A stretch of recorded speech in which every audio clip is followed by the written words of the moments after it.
এই রমজান থেকে আগামী রমজান পর্যন্ত আমি জাকাতটা দিতে পারবো। আমার উপর আসলে ফরজ হয়নি, কারণ আমি এখনো কামাই না।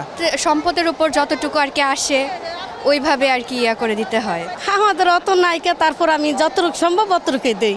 একজনকে 10 লাখ টাকা ধার দিয়েছেন, সে টাকাটাও কিন্তু আপনাকে জাকাতের ভিতরে পড়ে আসে। দর্শক, স্বাগত জানাই মাই টিভি ধারাবাহিক অনুষ্ঠান আমার কথায়।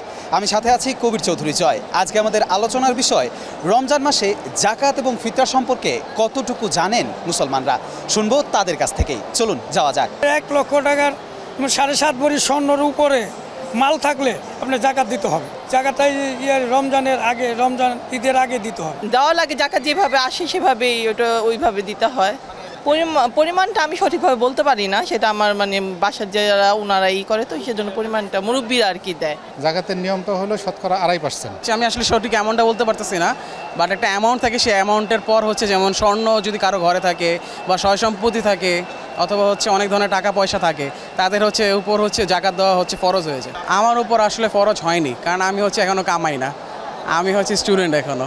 যতটুক জায়গা জমি থাকে অথবা যতটুক ঋণ, এগুলোর সম্বন্ধে আর কি অর্ধেক টাকার মধ্যে দেওয়া হয়, এটা আমি জানি না। আমাদের অত নায়িকা, তারপর আমি যতটুকু সম্ভব অতটুকুই দেই।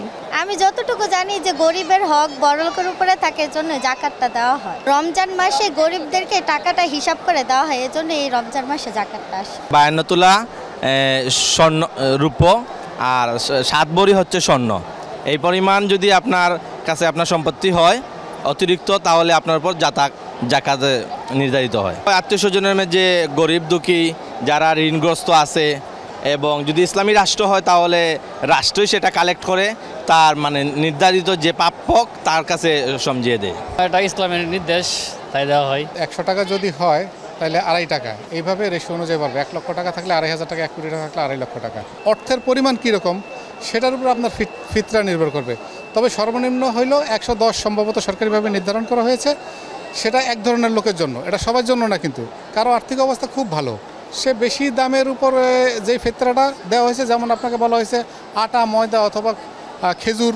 তো এখন খেজুরের মধ্যেও দাম আছে, বিভিন্ন ধরনের দাম আছে। আপনি নিজেই বুঝতে পারবেন যে আপনি কোন ধরনের খেজুরের উপরে ক্রয় করতে সক্ষম, সেটার উপর আপনি দেবেন।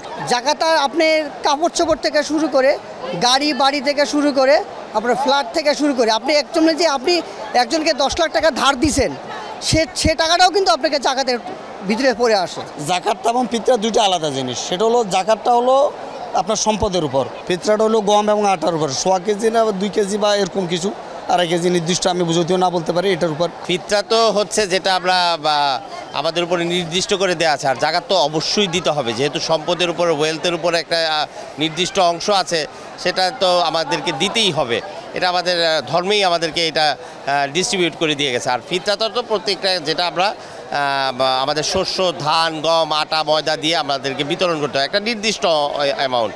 আর জাকাতটা তো অবশ্য করণীয়। জাকাতটা সারা বছর ব্যাপী দেওয়া যেতে পারে, এক রমজান থেকে আরেক রমজান। সবাই তো ইলিজিবল না।